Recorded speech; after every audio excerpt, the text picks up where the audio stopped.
Hey guys, so I'm back with part 2 and today it's going to be more facts about the fact that racism does exist in the UK. So I explained like the racism that I experienced as a young person that kind of, you know, shaped the way that I saw myself without me even realising it. Obviously I don't know for a fact if that's what made me so embarrassed of my race and what led to me, you know, not wanting to show like my afro hair and stuff like that. And then obviously the journey of me just being able to do that through the help of God, and God just learning to help me, to accept my race, to embrace myself, to embrace my race, which is why obviously it meant a lot to me to wear that outfit and have my flag and stuff like that. So yeah, following on from that, I just wanted to get to some factual stuff of racism that exists in the UK. So this is in terms of, you know, cases that it's been proven that black people have died as a result of racism, or they've died as a result of police brutality and the lack of justice when this stuff is brought to court. So I've got like quite a few cases to talk about here. And just a few people's personal experiences that they've shared with me. So I'm going to get into that. So first of all, I'm going to hit you guys with some facts according to British statistics. And I'm going to share my issue with statistics as well, actually. So basically, in the last video, I shared the fact that being Black British isn't an option on forms. And that doesn't really bother me for the fact that, you know, you can't be Black British. But what bothers me about it is the fact that it doesn't reflect the true issue of, you know, the situation that a lot of black people are in, i.e. poverty, i.e. Racial inequalities that exist in the UK that then result in people going down certain paths. And I feel like statistics doesn't really reveal that, because it doesn't show that the majority of people that are in these situations are people that have been born in Britain.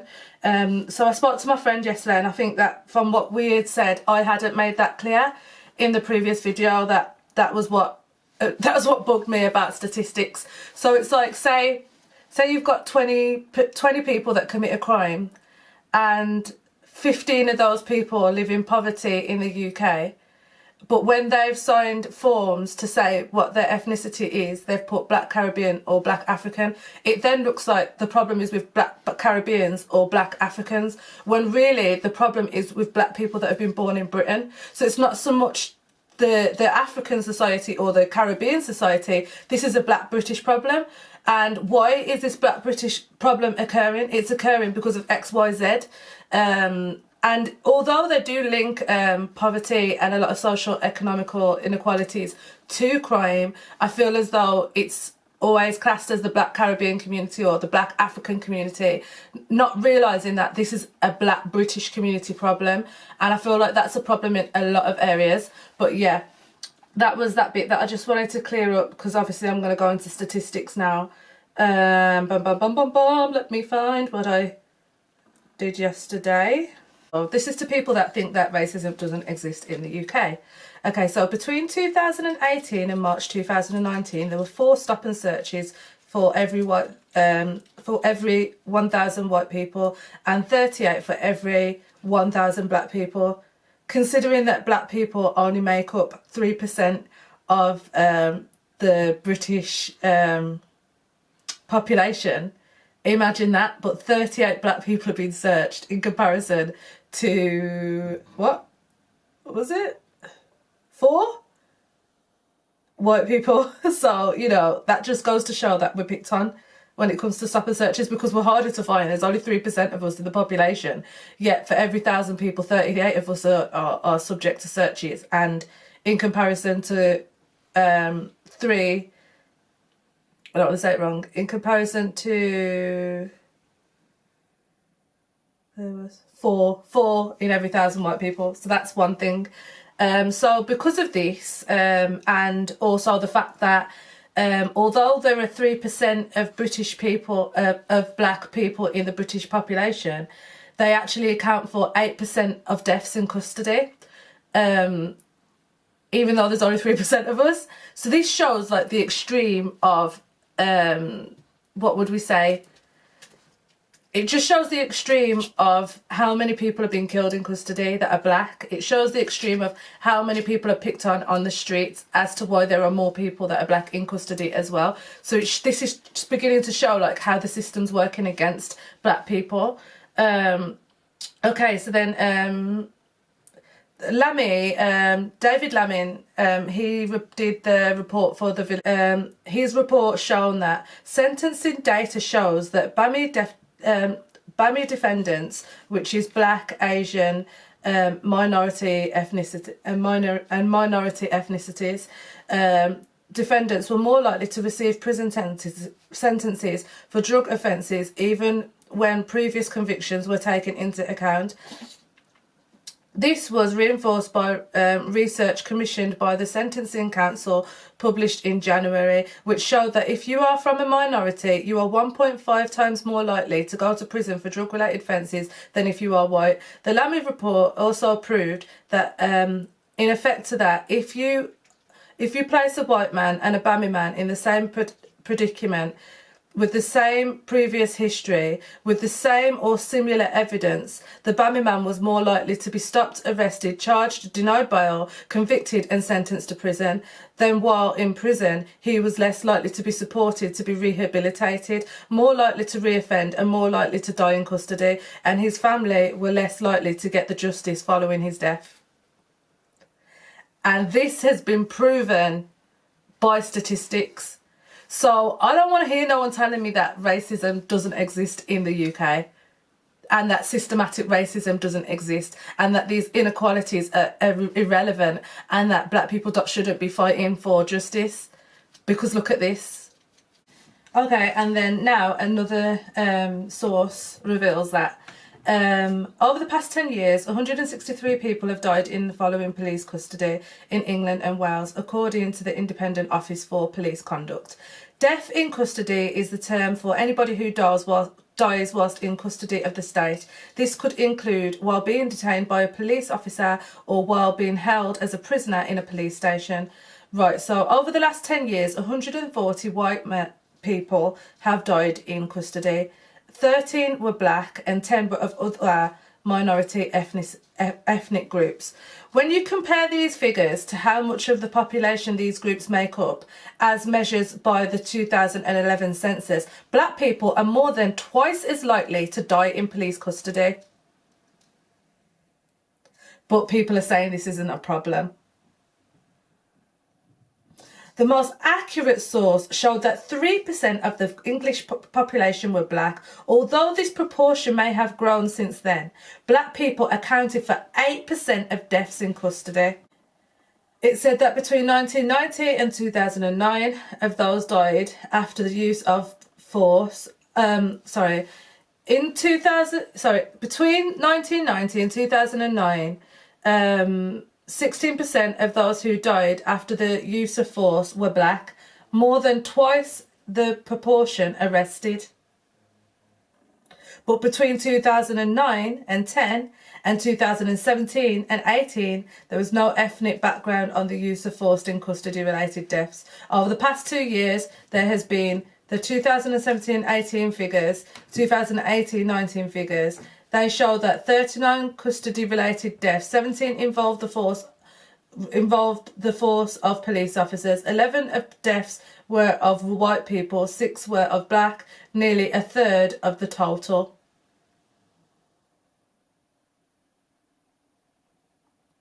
I'm going to leave that there. I want to speak about this case that is just absolutely shocking. And it's a case of Christopher Alder in 1988. Basically, what happened to him was he was injured during a fight and ended up in hospital. He was then arrested for the breach of peace and taken to Queen's Garden Police Station in Hull, which is in the UK.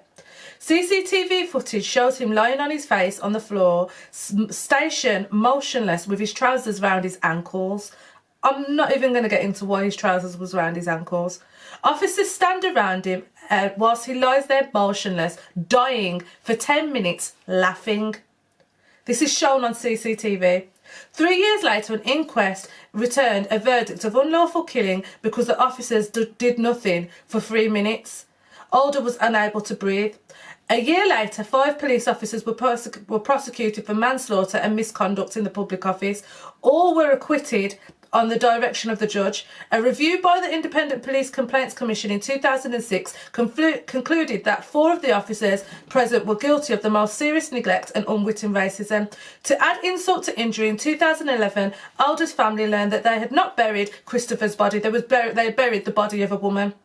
This is a shocking case of death in police custody, but of course it's not the only one.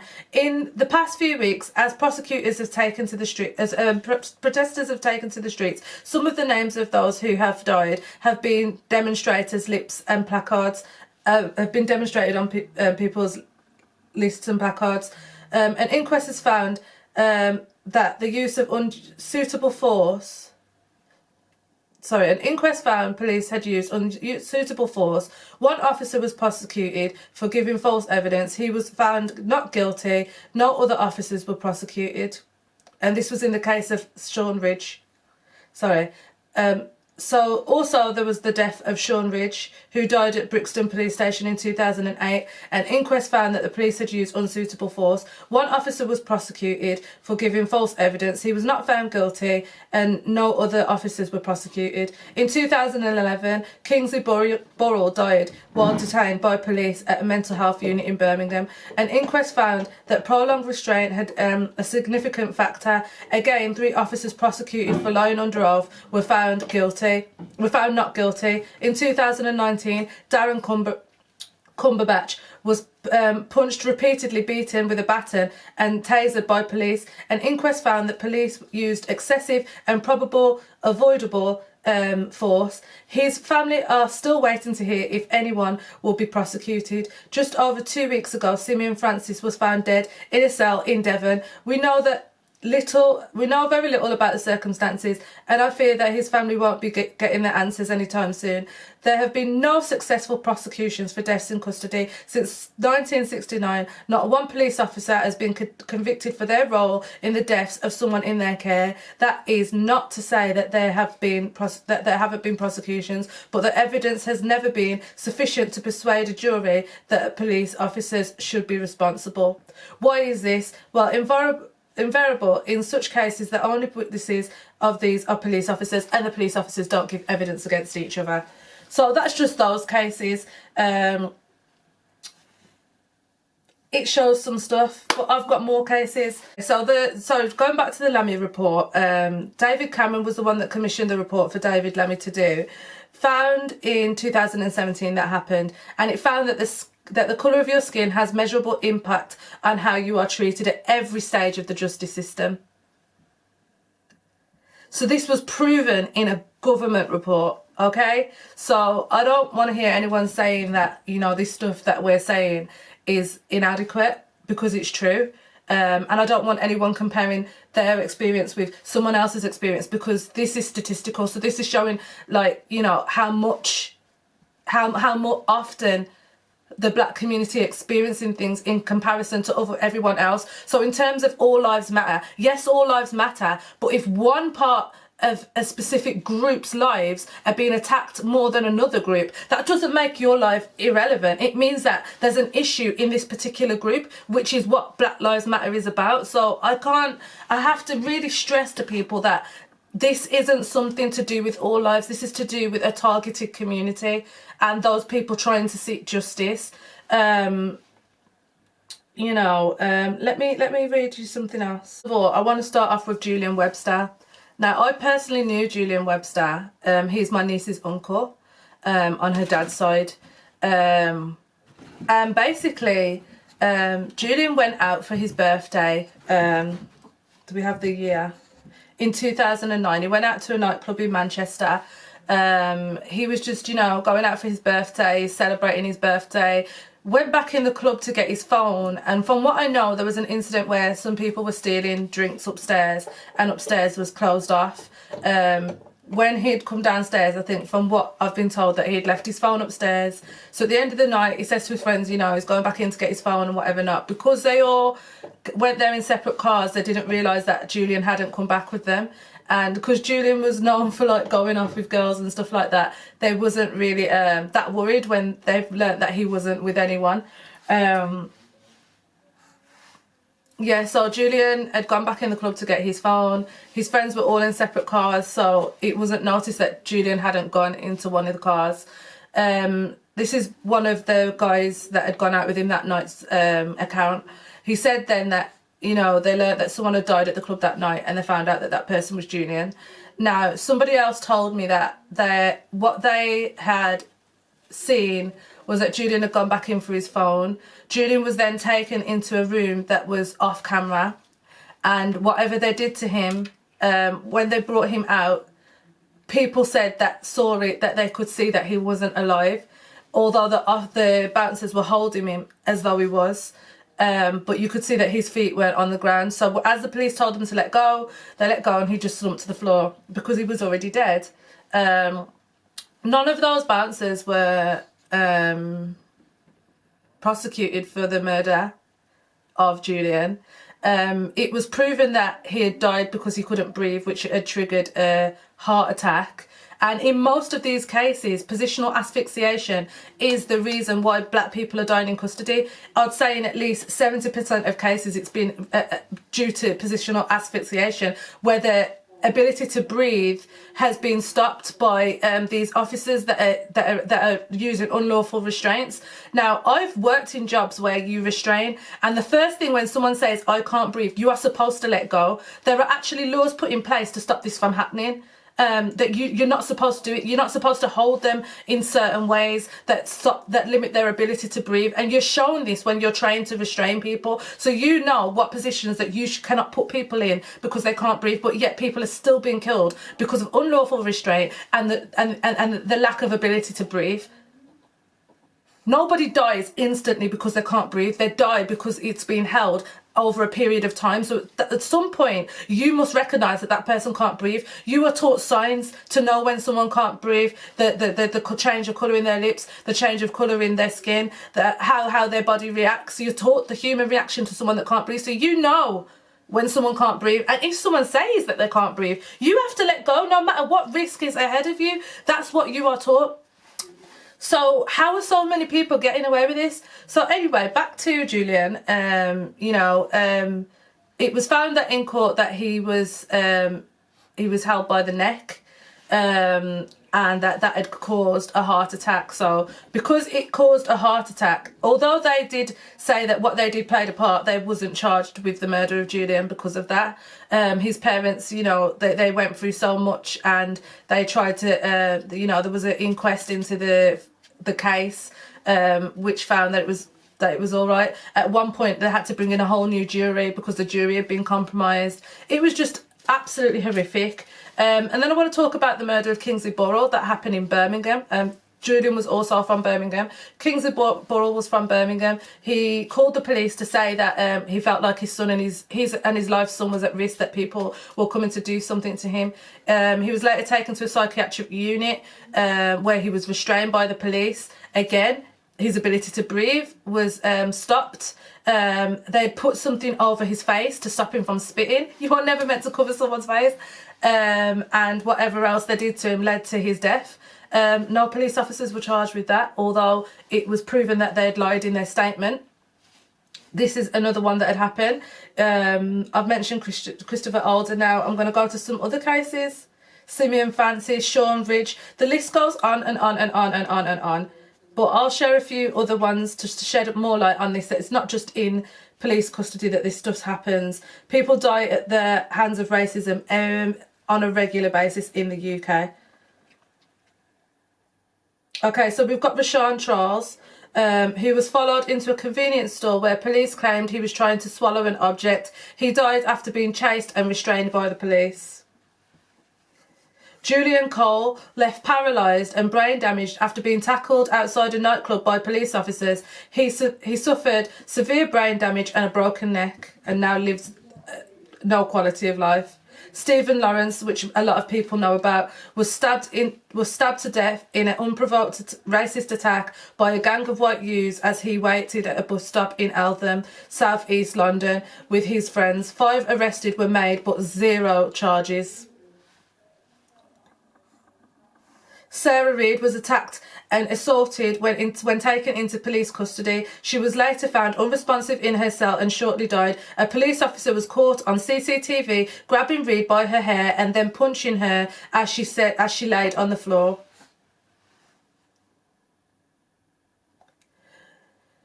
Nanu Cardoso, I don't know if I'm pronouncing these right, was a law student who died in custody after being struck by a police baton while being arrested on suspicion of possession of a knife, which was never found. Mark Duggan, another well-known case, was shot and killed by the police. Police attempted to arrest Duggan on suspicion of planning an attack and claimed he was in possession of a handgun. He died from gunshot wound to the chest. No gun was found. Shakru Abdi, she had a fear of water and could not swim, but was pushed into a river and drowned at 12 years old. There were eyewitnesses and her injuries that showed signs of abuse before her death. Her 2 white female killers walked free. Edson DaCosta was randomly stopped in a car and was restrained by the police, who used distraction blows and extreme force. He later died in hospital from a lack of oxygen to the brain caused by a blocked airway. Belly Majinga was on a duty at a Victoria Train Street where she was spat in the face by a member of public who claimed to have COVID-19. Also, her partner was spat on as well, who also contracted. So both of these people contracted COVID-19 after being spat in the face. So anyway, she fell ill and died from COVID-19. British Transport Police stated that no further action would be taken. And this is just the cases that I know about. And this is the injustices that are happening in the UK. So that puts an end to anybody saying that this isn't happening.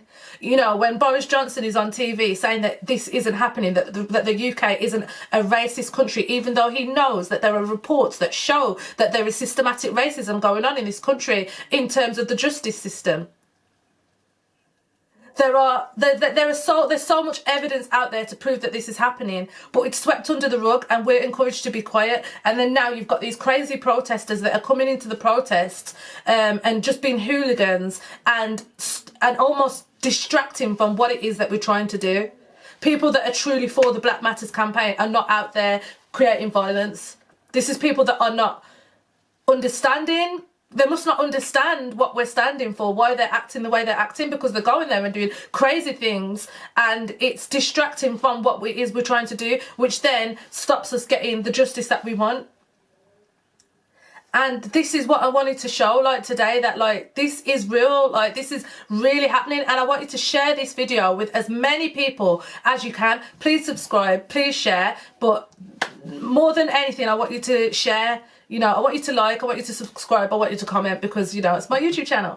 But more than anything, please share so that people can see the extent of police brutality in the UK, that people can see that this isn't just something that's been said, this is something that is statistically proven.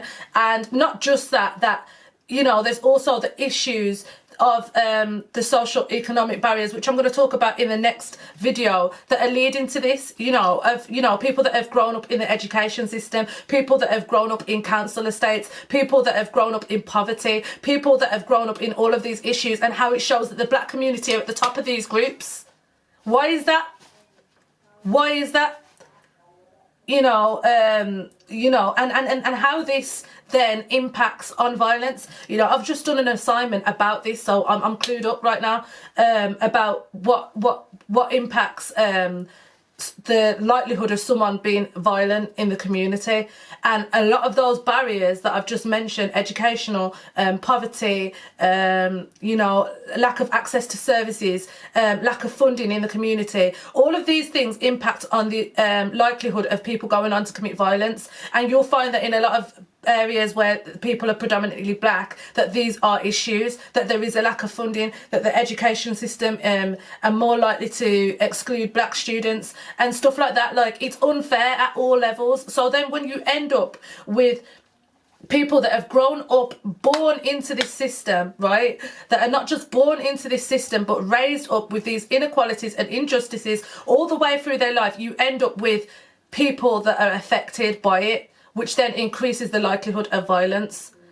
Everybody has a choice, yeah, but this is something that is proven on a social demographic level. And it shows that this is increasing the likelihood of violence. So when you have angry people, when you have people that have a chip on their shoulder, when you have people that don't want to listen, when you have people, why do you think that is? Where do you think it's coming from? It's coming from the system in the UK, and this system in the UK that is, a lot of people, black people say, it's set up for us to fail. That's what a lot of people say. And when you look at this, when you look at proof, when you look at facts, it does look that way. It really does look that way. And you know, this is, I don't know if you can tell, but I am so passionate about this. Like, I'm so passionate about seeing changes in this, that I totally am behind what it is we're trying to achieve. But how are we going to achieve it? And heads down like that. And then two people would have your arms, and then if you were sitting, another two of your legs. Now, let's explain how that impacted Kingsley. Gareth. So Gareth then said, "I can't breathe." Bednall responded, "If you can talk, you can breathe." This is mentioned very often in restraint training now, that because of this statement that was made, that when somebody says they can't breathe, just because they can talk, it doesn't mean that they can't breathe. It's been scientifically proven that you can talk when you can't breathe. Gareth said he was going to defecate. He was told, "You are going to have to poo yourself," in a swear word, and the restraint continued. Gareth then pooed himself. The restraint continued. Gareth vomited. The restraint continued. Gareth slumped forward. The restraint carried on for several minutes. When the restraint stopped, it was too late. So these are all warning signs that something bad was happening. How are you going to still restrain someone when you can see that their body's reacting in that way? Attempts to resuscitate him failed. The cause of death was recorded as asphyxia, resulting from inhalation of gastric content and his body position during the period of the restraint. Gareth had an older sister aged 16 and a younger brother who was 9 at the time of his death. He lived with his mother in Stoke-on-Trent. Okay, so the Crown Prosecution Service said in January 2006 that there was no sufficient evidence to bring prosecutions over the officers involved. The coroner recorded a verdict of accidental death in June 2007. Another injustice. So I hope I've built my case that this stuff happens on a regular basis over a period of time, and no officers are ever held into account. I just want to share my friend's story where her dad was murdered in police custody. Her dad had manic depression, which would probably be today seen as bipolar, the way that his condition presented itself. But back then, this is probably in the 80s, early 90s that this happened. His daughter is so upset that she can't even speak about this situation of losing her dad. He was in a police station in Wolverhampton. He'd been taken there due to being, I think he was going through one of his episodes, and the police decided that he was a risk and took him into the station. Back then, you could have cuffs around your neck and your ankle. The one round his neck was too tight, and he suffocated, and he died. And his daughters had to live with this all her life. So when she's seen what's happened to George Floyd, and she's seen what's happening over and over and over again in the British system, it's breaking her. It's breaking her. It's breaking her. It's breaking her. And it hurts her so much. And these marches mean so much to her because of what happened to her dad. And I just want people, you know, including myself, who at first was like, you know, second wave of corona, these marches, you know,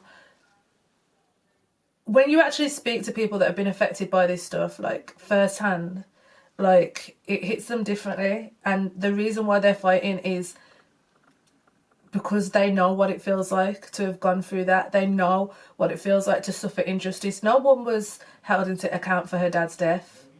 That we're constantly seeing over and over and over and over and over again. In all these cases that I've told you today, nobody's been held into account for these deaths. The reasons why that the reporter put, that I told you, that is, you know, they feel like it's because nobody's on the board that represents these communities, nobody's in these positions that in a position to be able to represent these communities, and even still now they're still under representation in these positions, and there's so much that has to be done. And I feel like, you know, someone's got to be fighting from the inside, man. Someone's got to be fighting from the inside for us to be able to grow in this area, for us to be able to be represented. I mean, the only reason why I've been invited to this public health conference is because there is nobody to represent the BAMI community now. There's probably people way better than me that can represent the community, that know a lot more than me. But because they're clutching at straws, they're just allowing anyone in. And I, you know, I'm just still studying public health. There's people that are qualified, that have been working in that job for a long time, that are a lot more knowledgeable than I am, that should be in that meeting. But because they're just clutching at straws, it's just everyday people like me that are going in it, that don't actually understand everything. And I just want everyone to just be a bit more mindful, just be a bit more compassionate towards the reasons behind why people are marching. And, you know, there's a lot of people that are at home that are like me, just frustrated and not knowing how you can help. And just sit back and pray about it. Like, you know, if you're a Christian, God will lead you. Like, God will lead you in where you can serve. I know what I need to do now. And I know the people that I need to work with. And, you know, it's come to a point where I'm like, you know what, I'll just do your photocopying. I'll just post your letters for you. I'll just help you in what you're doing, because you're trying to make this change. And if I can be an assistance, even if I'm doing the dog's body work, you know, I'm serving, and I'm a part of this. And every person can find a place to serve, and every person is valuable, no matter how big your role is in this movement. But I really want to see this movement, you know, make change, bring impact, and you know, let's see changes to the law. You know, there's been a lot of successes over the years. We don't want to ignore that. You know, the equality law, the discrimination law, you know, even in the changes in how you can restrain people, the things that you're supposed to look out for. But the problem is that not everybody's being obedient to these new rules, and not enough is happening to those people when they do break these laws and people die or are injured as a result. So I feel like there needs to be harsher punishments for people that engage in unlawful restraints, whether the person does. I feel like we need harsher punishments, and my reason for this is that I feel like if the punishments were harder and people were being prosecuted and people were being imprisoned for this, maybe it would happen a lot less. You know, because people are getting away with it all the time. You know, the worst that they receive is losing their jobs. Nobody's actually been prosecuted for murdering.